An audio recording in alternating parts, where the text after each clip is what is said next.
What's up, buddies? And buddy girls.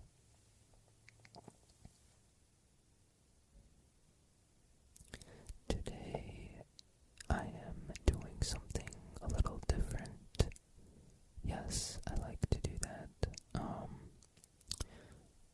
Today is going to be a retro throwback style video game. I mentioned this in my last video on Monday that I wanted to try to add this once a month, but I need to ask you guys to give me some feedback on this. I'm gonna add a card in the video, and basically I just want to know a few things. I hope you will comment too, so I could get more detail on whatever you're thinking. Basically, I want to know, one, if you like the retro throwback game idea, where I'll just be going through old games, not going through the whole game, but I'll be going back and finding old games and playing them once a month for now, unless people really like it or whatever. And I could either do like a lore style thing where I'm talking about the game and telling about the backstory of the game, and then I could just ramble because I know most of those older games don't have a ton of lore. Or I could do what I'm going to do in this video, which is a little lore of the game, a little backstory, and once I finish that, I could add in something else, like history, or whatever the topic I choose, or, whatever. So basically I want to know if I should do videos where I'm talking about the game and just rambling after the gaming lore part, or if you would prefer me to play the older game and just do like a history or science or whatever unrelated to the game. Or do you not want me to play an old game at all? Those are the options. Also, I want to just thank all the TAD supporters. We had 13 new TAD supporters this week, last week, which is awesome. We're getting closer and closer to 25 every day, and we earned about $11 or $12 for last week, so in total I think we're at about $18 or $19 in the past 2 weeks, which is awesome. We haven't even hit 25 people yet, and that's the minimum for them to pay out. So we're getting close, and we're actually earning a decent amount of money with so little people. So if you don't know about TAD and you want to support my channel, I would ask you to go to my description and use that download link. It's so simple to use. It's really easy. And it doesn't take much time. And it's a way to support the channel without using money if you don't have money. Okay, that being said, this is Super Double Dragon, as you probably already noticed, also known as Return of Double Dragon in Japan.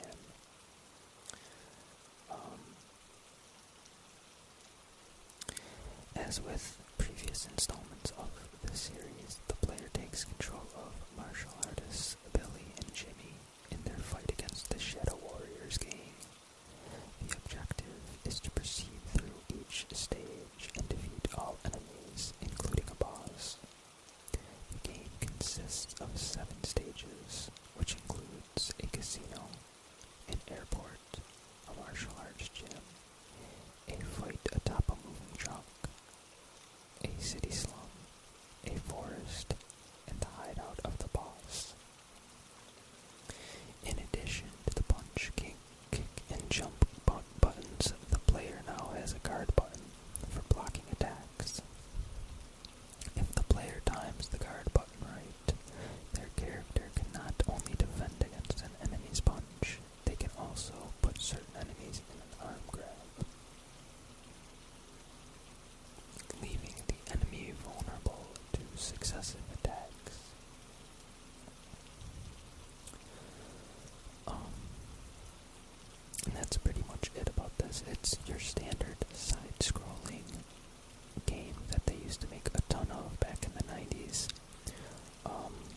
this came out in 1992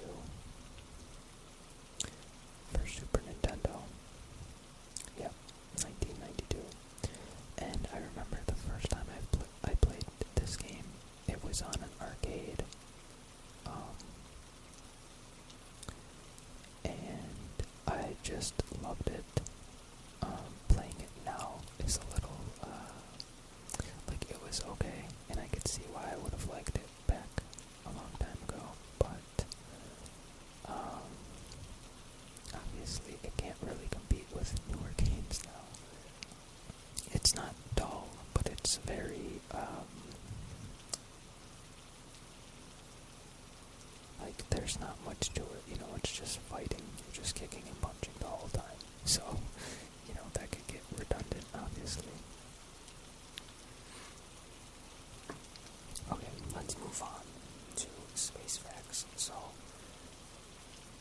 not facts, space news. So I pulled up some articles because I thought it would be cool to read some new space news. Recent, articles. Okay, so let's move on to space news. This article is called "A Bridge of Stars Connects Two of Our Closest Galaxies." Europe's Gaia spacecraft, or Gaia, I'm not sure how they pronounce it, I think you could pronounce it either way, has spotted a bridge of stars between two dwarf galaxies. The bridge, a halo of faint light arching between two of the Milky Way's nearest neighbors, is 43,000 light years long. Gaia's main mission is to map the motions of 1 billion nearby stars in an effort to understand how our galaxy formed. Unlike Hubble, which only observes a relatively small portion of the sky, Gaia's telescopes can sweep over the entire firmament in about a month. That allowed scientists to detect the bridge of stars between the large and small Magellanic Clouds, which aren't typically close together. About 200 million years ago, as the two dwarfs passed close to each other, the gravity of the large Magellanic Cloud may have started pulling stars and hydrogen gas from the smaller galaxy. Meanwhile, the Milky Way's gravity could be stripping stars away from the LMC. These purloined stars form the fuzzy bridge between galaxies, which is difficult to see with the naked eye. Stellar streams around the clouds were predicted but never observed. We were surprised to see a narrow bridge-like structure connecting the two clouds. Vasily Belokharov said, "The stream of stolen stars leads to clues about galaxy formation. They reveal that the LMC must be significantly bigger than scientists thought, with perhaps a tenth of the mass of the Milky Way. And this stellar pathway also reveals where the two galaxies have been before. Galactic orbits are often very difficult to detect, but the star bridge is like a brilliant trail of breadcrumbs." To gather the information from this study and the rest of the Gaia survey shows that the current model of the galaxy formation is holding up well to the increased scrutiny. Okay, let's go on to our next article. That's pretty interesting.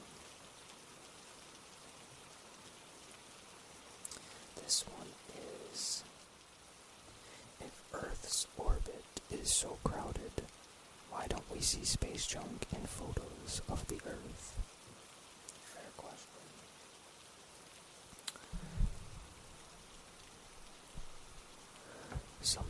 times when we post a cool picture of the Earth taken from space,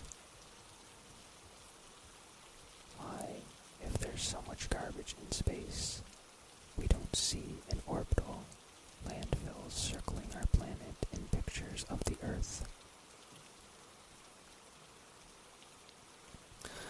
No, it is not some massive conspiracy, and yes, the space above our planet is getting increasingly and worryingly crowded with satellites and space junk. It's just that humans and the things we build are tiny compared to the vastness of our planet.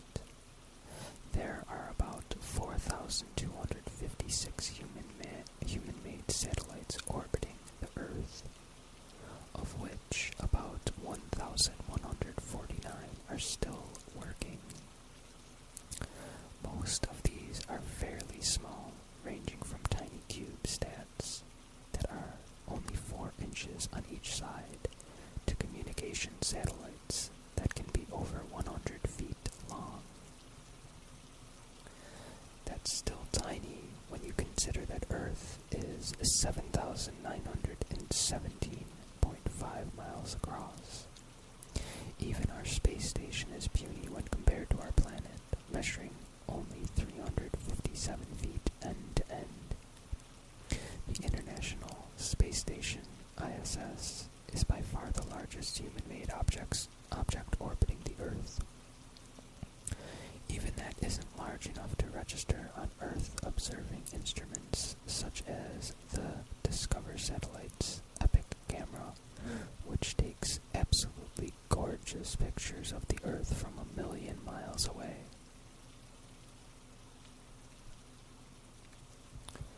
Jay Herman, the lead scientist of Epic, says that the smallest objects Epic's camera can make out are about 8 to 10 kilometers wide. At that range, the ISS wouldn't even register as a blip in an image of the Earth. Even satellites with closer vantage points and higher resolutions are out of the luck. NASA's Terra and Aqua satellites carry the MODIS, or Moderate Resolution Imaging Spectroradiometer. That was a mouthful. Instrument and operate only about 440 miles above the Earth's surface.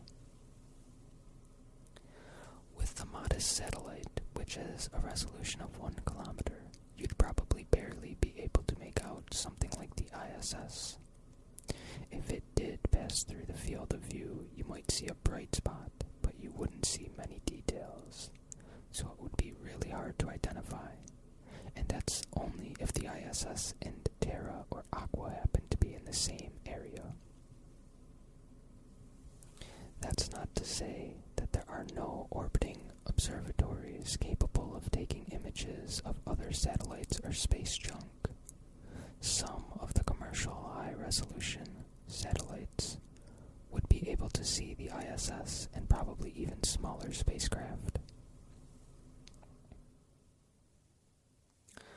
But even then, it's a matter of perspective and position. Satellites are designed to not crash into each other, which means that it's very rare that their paths cross, and many of them operate at different altitudes. The ISS orbits at a height of around 250 miles, for example, while other satellites orbit closer to the Earth or much further away.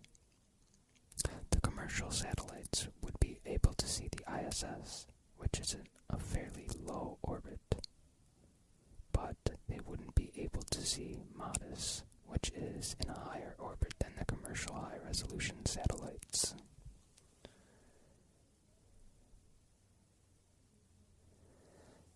The ISS is in an equilateral orbit, so it goes north and south of the equator, but not all the way to the poles.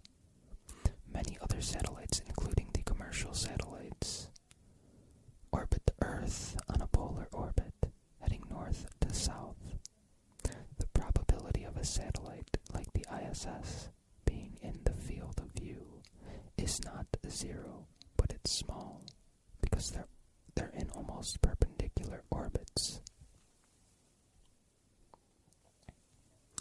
And even if it seems invisible in the wide-angle images of Earth, that doesn't mean that space junk isn't a highly visible problem to people involved in spaceflight.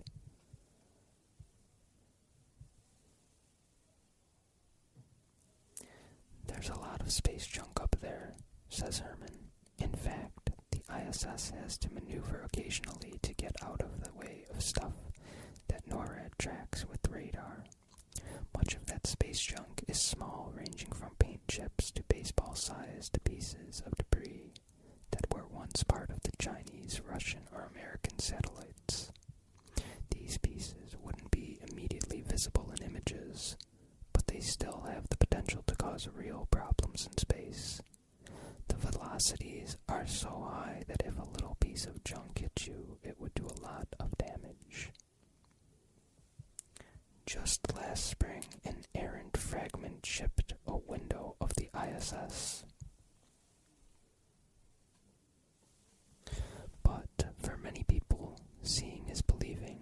There is one way to spot the denizens of Earth's orbit, but it doesn't involve radar tracking, satellites, or photographs. Just go outside on a clear night with little moonlight, find a spot with minimal light pollution, and look up at the stars. Once your eyes adjust, you should be able to see small pinpricks of light moving steadily across the sky, smaller and steadier than an airplane. Those are some of the hundreds of satellites that are large and low enough to be spotted from Earth, while the smaller objects that make up the majority of items floating around our planet are far too tiny to ever be seen with the naked eye. There are enough large satellites orbiting the Earth that you should be able to spot at least a few. All you have to do is look up. Okay, that's all I have for today. I hope you guys enjoyed this video, and I hope you will leave comments on what I asked about, because I could really use feedback. It's important. I don't really mind which people prefer. I enjoy either one. So please leave the feedback, and if you like this video, please share, subscribe if you haven't, hit that like button, and please support me on TAD. I would really appreciate it. Just the little amount of people who are helping right now we're really making progress, so it's really cool. I will see you guys Friday. Have a good rest of the week.